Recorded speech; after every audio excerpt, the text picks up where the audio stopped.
जनतंत्र संवाद की परिचर्या में सभी मित्रों का स्वागत करते हैं। आज हम लोगों का ये 5वां एपिसोड है और आज का विषय हम लोगों ने रखा है महिला किसान की अवधारणा।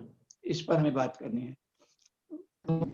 विषय के बारे में यही कहना है कि पूरे यानी खेती बाड़ी कृषि क्षेत्र में महिलाएं सभी राज्यों में, सभी क्षेत्रों में, सभी जगह बराबर की भूमिका निभाती हैं। ये दिखाई देता है, झारखंड हो, पंजाब हो या सुदूर केरल हो या कहीं। लेकिन जब हम महिला किसान की बात करते हैं, हम जब किसान की बात करते हैं तो हमारे जहन में एक पुरुष छवि ही उभरती है। वो मुरेठा बांधे हुए, धोती पहने हुए किसान का, किसी महिला का नहीं होता है। ऐसा क्यों होता है, इसकी वजह क्या है, इस पर हम लोग संक्षेप में चर्चा करेंगे और साथ ही साथ इस परिप्रेक्ष्य में चर्चा करेंगे कि क्या ये जो किसान आंदोलन जिसमें बड़े पैमाने पर किसानों का की भूमिका है और जिसमें बड़ी संख्या में महिलाएं ट्रैक्टर चलाते हुए पहुंच रही हैं भाग लेने के लिए और उसी बुलंदी से उस आंदोलन का साथ दे रही हैं जैसे पुरुष किसान हर तरह की कठिन परिस्थितियों के बावजूद। तो हम लोग बात का सिलसिला शुरू करते हैं और जागृति जी से अनुरोध करते हैं कि आए, वो इस पर रखें अपनी बात। धन्यवाद विनोद जी। महिला किसान की बात करना करीब हम लोगों ने 10 साल पहले शुरू किया था, महिलाओं के बीच में काम करते हुए, और नई कृषि नीति बना रहे थे। उस समय भी बाय चांस ही सही यूपी से मुझे रिप्रेजेंट करने का मौका मिला था। तो पहली बार महिला किसानों की, हालांकि ये बड़ा अजीब सा था कि सरकारी कार्यक्रम था और वो प्राइवेट यूनिवर्सिटी में रखा गया था जहाँ हरसिमरत कौर जी आई थी, और इसी बार मुझे लगा कि महिलाएं इतनी बड़ी संख्या में किसान के साथ दिल्ली आई थी। तो मुझे आज जब ये विषय रखा गया तो बड़ी खुशी हुई कि चलो आया, हाँ, और उस पे चर्चा करने का, उस अनुभव को साझा करने का मौका मिला।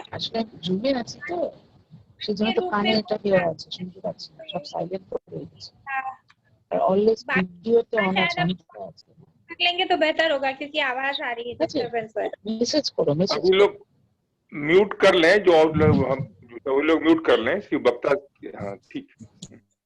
तो महिला किसान की बात, अवधारणा की बात है जहाँ तक, तो ये बात सही, शुरुआत में ही बात सही है कि 60 से 70% काम ऐसा होता है। मैं अगर उसको बहुत विनम्रता से कह रही हूँ तो 60-70 कह रही हूँ, नहीं तो 80% काम ऐसा मानना चाहिए होता है खेती में, जो औरतें ही जिसमें मेहनत करती हैं, लगी रहती हैं।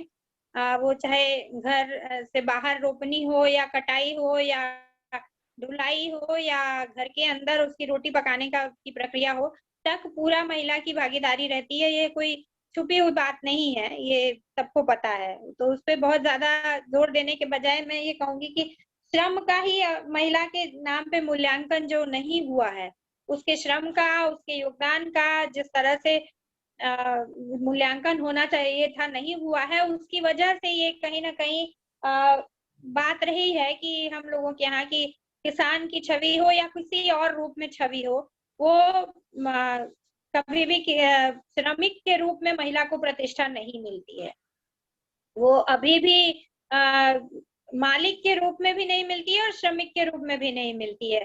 तो खेती को तो सीधा सीधा कहें कि जमीन से जुड़ा मुद्दा है, और जब हम ये कहते हैं कि जर और जोरू जो है वो लड़ाई का घर भी है, कारण भी है, और स्वामित्व का, मालिकाना का हक भी है, तो ये हमारी संस्कृति में, हमारे कल्चर में ही कहीं ना कहीं ये एक दोष है कि हमने कहीं पे भी जहाँ मालिकाना हक देने की बात आई है वहाँ औरत को कभी भी उस लायक समझा नहीं, और ना औरतों ने लड़के कभी उस तरह से हक लेने की बात की है। आजादी के आंदोलन से मैं बात कहूँ तो ये शायद ये गांधी जी को इसका मैं तो क्रेडिट दूंगी कि योगदान जाता है उनका उनका कि पहली बार आज चौरी चौरा की वो है बरसी है और दिन है और असहयोग आंदोलन को हम लोग याद कर रहे हैं। 100वां साल हुआ है असहयोग आंदोलन का।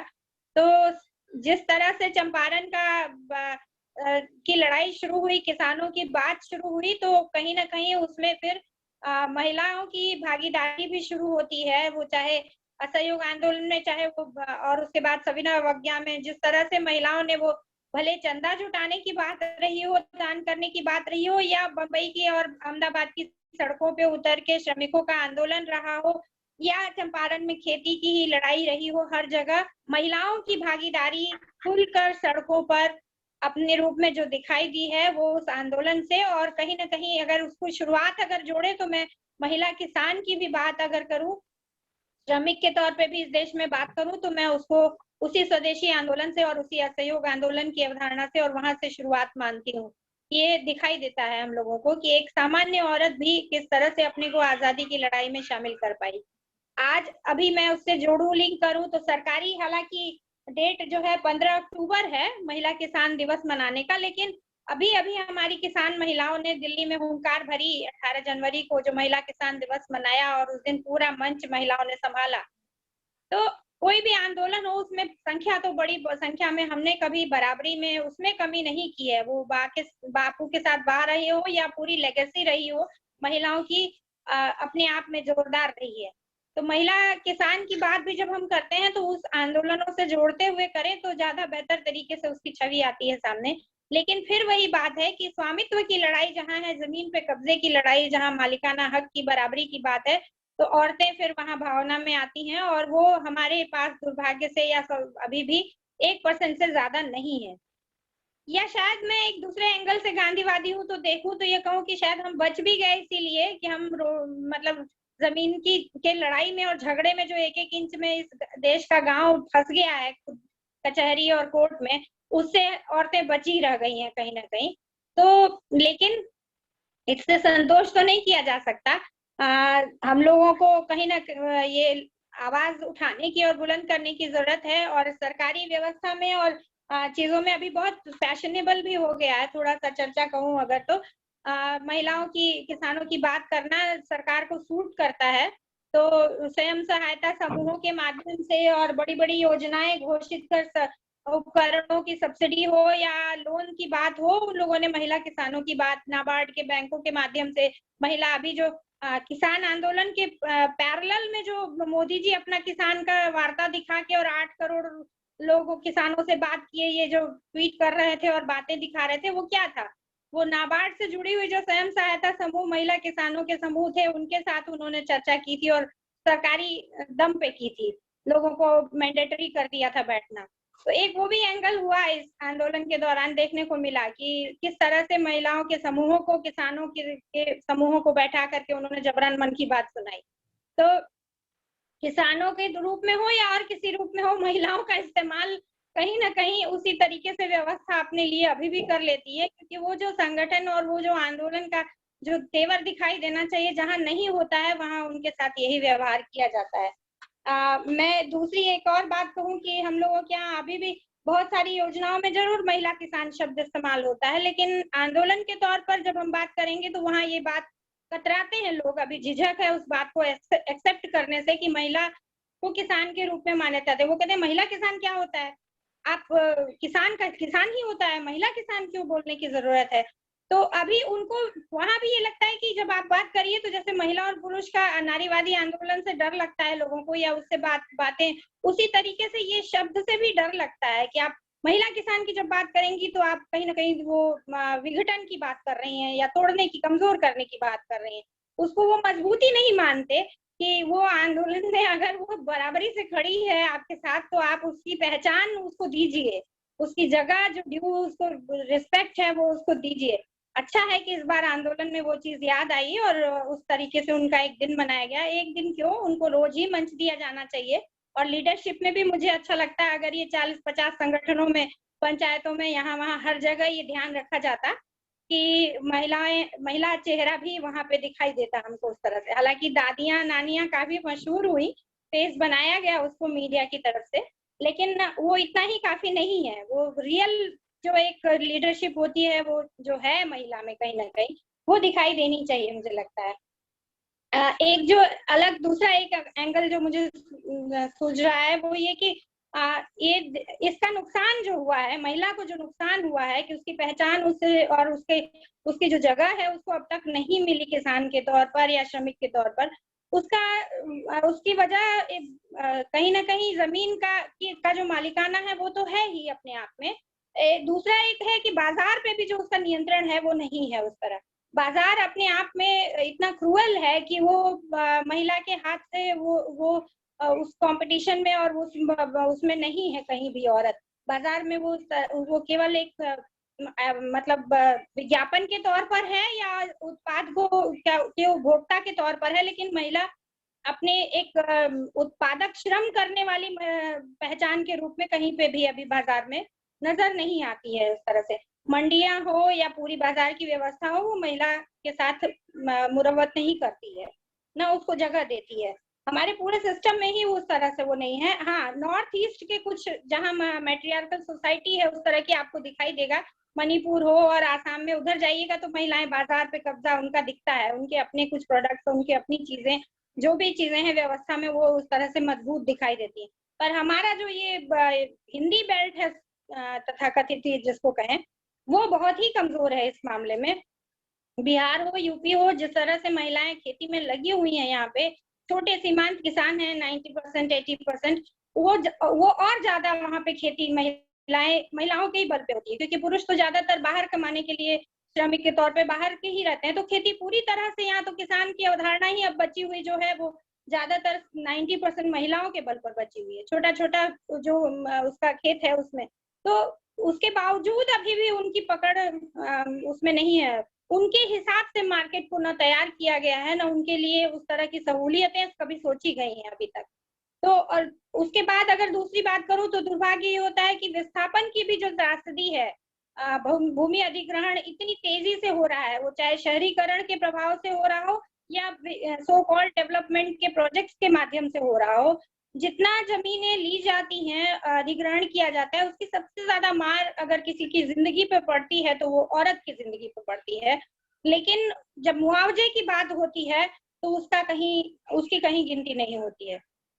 सांस्कृतिक तौर पर वो पूरी तरह से किसान से सबसे ज्यादा उसका नुकसान ये होता है कि वो किसान नहीं रह जाती है, उसका श्रम से या उत्पादन से बिल्कुल नाता टूट जाता है और वो उसकी अपनी जिंदगी पूरी तरह प्रभावित हो जाती है जब वो विस्थापन होता है उसका। तो लेकिन उसको कहीं पे भी उसमें मुआवजे में उसकी गिनती नहीं होती, ना उसके सोशल इम्पैक्ट की कहीं पे गणना की जाती है। तो ये एक और बहुत बड़ी त्रासदी है जो हमारे समाज में और चुपचाप से हो रही है, महिलाओं के साथ एक तरह की हिंसा हो रही है ये अपने आप में। ये इसको भी कोई अभी तक महिलाओं के किसानों के मामले में नहीं देखा गया है, जिसपे स्टडी की जानी चाहिए, लोगों को ध्यान देना चाहिए। और उसी तरह से इसमें कुल मिला के यदि हम सारी बातों को निचोड़ रूप में देखेंगे तो मूल वजह तो जो दिखाई देता है दो चीज है। एक तो मान के चला जाता है कि औरत की भूमिका पूरक ही होती है। दूसरा है कि बहुत सारे बड़े बड़े साहित्यकार, प्रेमचंद जो किसी जीवन का रचयिता माने जाते हैं और बहुत कुछ उन्होंने सशक्त पात्र भी बनाया है, वो तक मानते हैं व्यवहारिक जीवन में कि स्त्री की भूमिका घर में ही है, घर में ही रहना चाहिए इस तरह से। और दूसरा जो दिखाई देता है संपत्ति का अधिकार, जैसे गैर आदिवासी इलाकों में महिलाओं की भूमिका यदि सवर्ण जातियों को के अलावा जो है निम्न जातीय दलित हैं उसमें तो है, या पिछड़े वर्ग में भी है। सवर्ण महिलाएं तो घर के बाहर निकलती नहीं, लेकिन आदिवासी क्षेत्र में महिलाएं बहुत बड़ी संख्या में सामुदायिक उत्पादन प्रक्रिया का हिस्सा बनती हैं। उसके बावजूद उनकी छवि नहीं बनती है उसके पीछे। अब इधर कुछ वर्षों से ये लगातार बहस का मुद्दा है कि महिलाओं को संपत्ति में अधिकार होना चाहिए। तो क्या ये सबसे बड़ा अवरोध है? दूसरा है क्या कि कोई भी जो लाभप्रद काम होने लगता है, जैसे रसोईया घर में तो अच्छा खाना बनाएंगे, लेकिन बाहर जब रहेगा, कुक रहेगा, या कोई होटल का मालिक होगा तो पुरुष हो जाएगा। तो क्या इन चीजों, ये चीजें महत्व है, और क्या महिलाएं अब इन बातों को महसूस करने लगे हैं क्या? एक अंतिम, एक जैसे बोध गया में एक प्रयोग हुआ था, बोध गया में भूमिहीन लोगों को जब मिला था तो वाहिनी के लोगों ने ये जोर दिया था कि महिलाओं के नाम से जमीन का हो, लेकिन बाद में वो जमीन कुछ क्या क्या हो तो बाद की बात है। तो इस लाइन पर, और यदि ये हमारी दूसरी पार्टिसिपेंट हों तो वो इस पर बोले कि ये असली समस्या क्या है। मैं एक लाइन कंक्लूड करती हूँ। ये जो लास्ट में, ये आपकी बात सही आ रही थी वो कुल मिलाकर, कि दरअसल में जहाँ भी श्रम को पैसे के रूप में, मजदूरी के रूप में कहीं पे उसका मूल्यांकन करना हो, उसको कन्वर्ट करना हो, मेहनत का जब दाम तय करने की बात होती है तो वो महिला हमेशा ही बेदाम मजदूर ही गिनी गई है।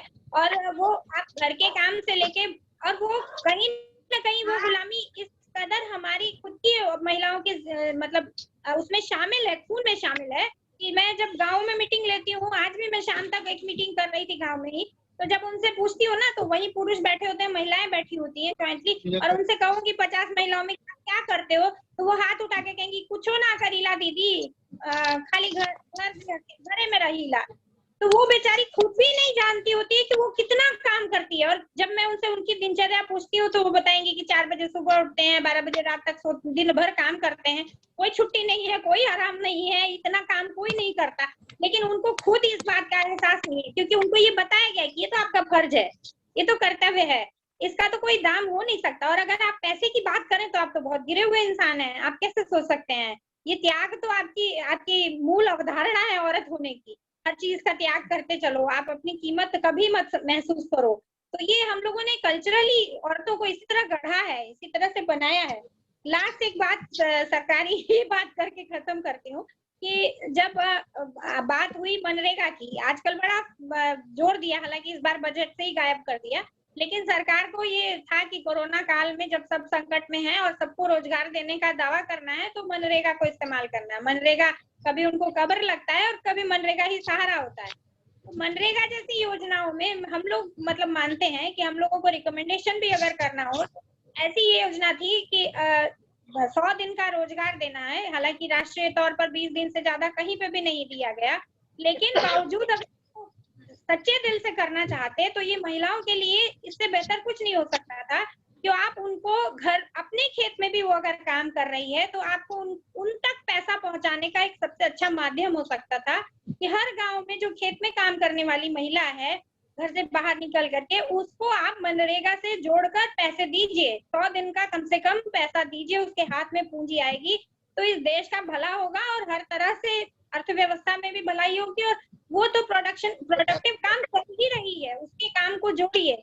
तो ये एक सुझाव मेरी तरफ से है कि इस बात को हम लोगों को उठाना चाहिए हमेशा कि आप भले ही आप ऐसे कामों को छोड़ दीजिए जो आप नहीं करा पा रहे हैं और जिसमें भ्रष्टाचार है, लेकिन मनरेगा जैसी योजनाओं को और इस तरह की चीजों को, जो भी खेती के से संबंधित बातें हैं, उसमें प्रमुखता से महिलाओं को के हाथ में पावर जाए और पैसा जाए। और संपत्ति में भी कम से कम ये फिक्स हो कि जो भी जमीनों का रजिस्ट्रेशन आगे चल के हो, रजिस्ट्री हो, जो भी कुछ हो, उसमें महिला का नाम शामिल एक साथ किया जाए। मैं नहीं कहती हूँ कि खाली उसका नाम किया जाए, लेकिन परिवार की जॉइंटली जो भी जितनी भी संपत्ति होती है उसमें औरत का, लड़की का, बेटी का, बहन का जो भी नाम है वो कम से कम जरूर दर्ज किया जाना चाहिए, ताकि उसकी अपनी एक अस्तित्व की लड़ाई जो है वो खड़ी हो सके, उसकी जमीन खड़ी हो सके जिसपे वो खुद टिक करके रह सके और उसकी पहचान बुलंद हो सके। Thank you.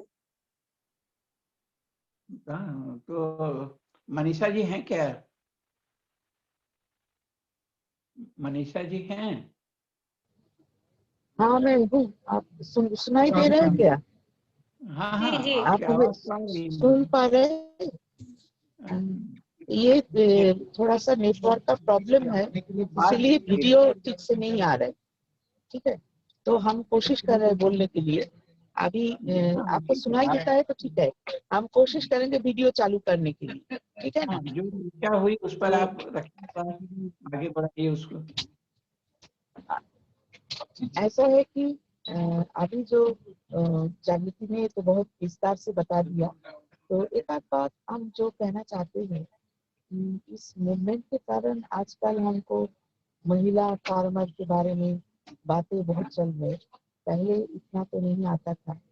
और असल में मुझे लगता है इसके कई कारण में एक कारण तो ये है कि हम जो खेती बाड़ी का काम को कोई प्रोफेशन की तरह भी कभी कभी देखते हैं।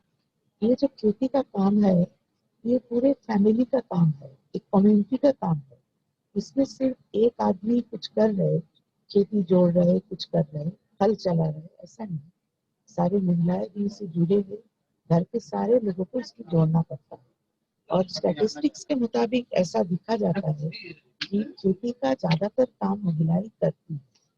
अभी तो देश की जो स्थिति है, इसमें लेबर फोर्स में महिलाओं में ज्यादातर 75% महिलाएं खेती के साथ जुड़े हैं और ग्रामीण इलाके में 85% महिलाएं इससे जुड़े हैं। और जबकि पुरुष में ये कम होते जा रहे हैं, पुरुष लोग बाहर जाके दूसरी तरह के काम कर रहे हैं। और ये एक बहुत ही अलग टाइप की समय आ गया है। जैसे कि हम लोग देख रहे हैं कि दिल्ली के बॉर्डर में जो लोग हैं, उसमें बहुत सारे महिलाएं हैं और ये महिलाएं बोल रहे हैं कि हम खुद ही खेती करते हैं, जबकि उसकी हस्बैंड किसी और काम में है। तो ये एक अलग टाइप की समय आ रहा है, मुझे ऐसा लगता है। और दूसरी बात जो उन्होंने भी कहा है और आप लोगों ने भी चर्चा किया है कि महिलाओं के नाम पे जब भी कोई, हम बंगाल की बात कर रहे हैं, यहाँ पे इतना बड़ा मूवमेंट हुआ था 46-47 में तेभागा, जिसमें एक महिला शहीद हुई थी जिसकी नाम से आज भी हम लोग इतना याद करते हैं, अहल्या नाम की महिला। लेकिन उसमें जो जमीन मिला था उसमें कितना महिला के हाथ में गया।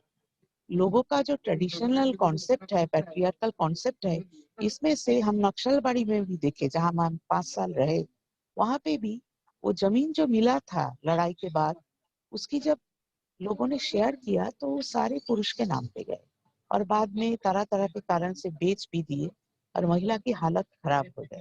अभी जो सिंगूर का मूवमेंट हुआ था, जिसके बाद ममता बनर्जी चीफ मिनिस्टर बने, उसमें भी सबसे ज्यादा परेशान महिलाएं थी, क्योंकि ये जो बहुत अच्छे फसल देने वाली जमीन है, इसको अगर टाटा के लोग खरीद ले तो उसकी तो कोई उसमें ओनरशिप नहीं है, कॉम्पेंसेशन भी नहीं मिलेगा।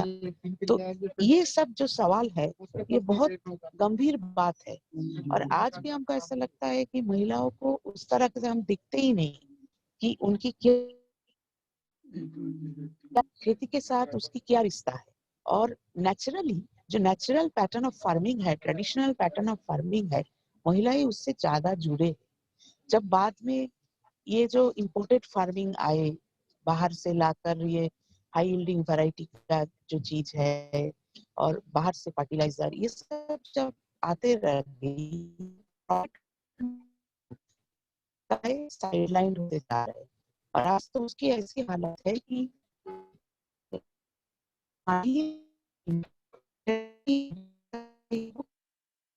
फार्मर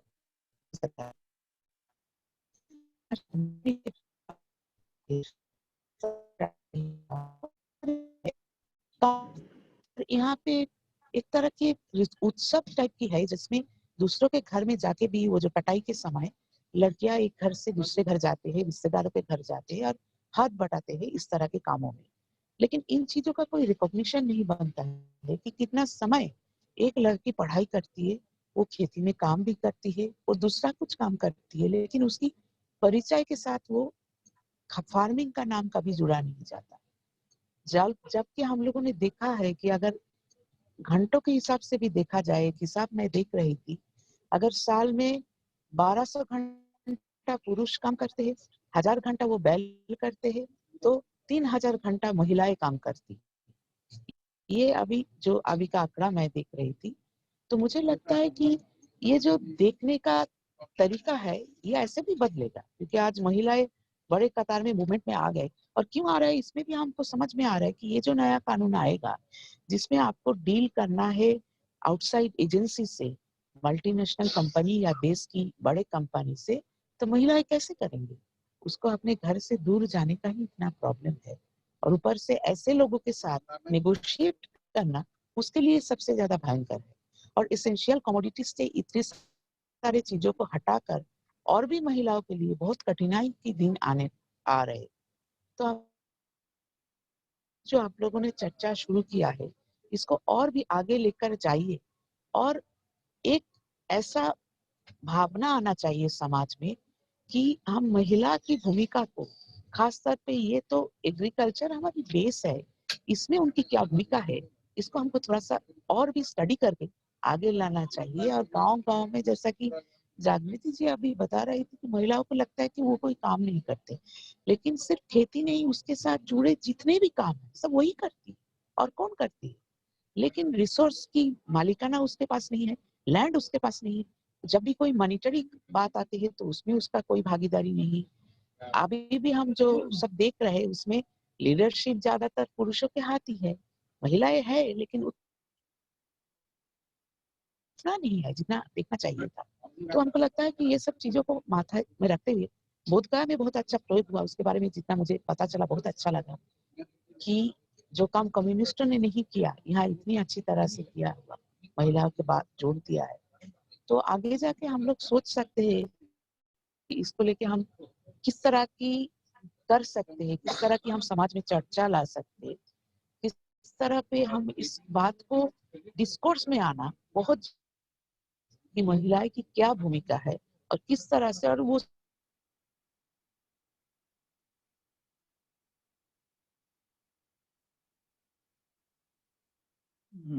मनीषा जी लगता है कट गई।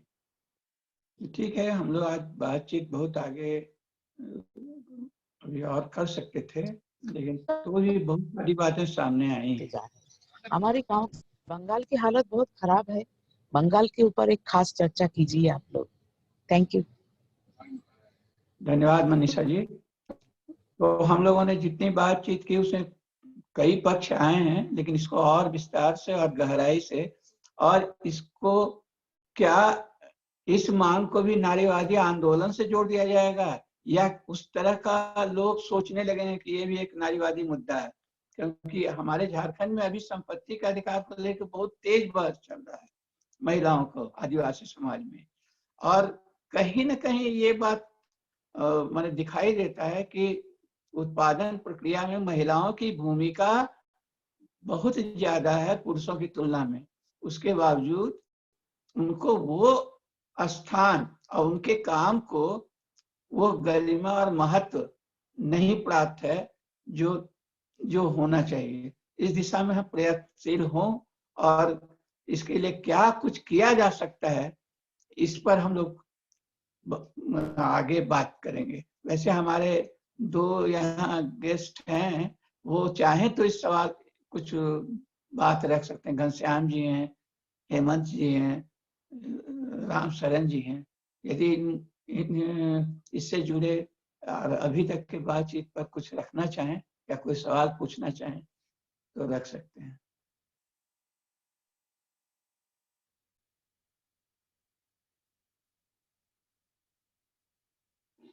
विनोद जी, मुझको लगता है कि दोनों वक्ताओं ने इस बात को महत्वपूर्ण बात बताई कि अभी जो किसान आंदोलन चल रहा है उसमें महिलाएं तो हैं, लेकिन नेतृत्व में उनकी भूमिका नहीं है। ये एक सोचने वाला सवाल है कि इतना बड़ा किसान आंदोलन हो रहा है, इतनी महिलाएं भाग ले रही हैं, लेकिन जब मीटिंग होती है, जब मंत्री से मिलने के लिए जाता है तो उसमें एक भी महिला नहीं रहती है। तो ऐसा, और अभी फिर जिस तरह से कि खाप पंचायतें हो रही हैं उसमें भी महिलाएं नहीं दिख रही हैं।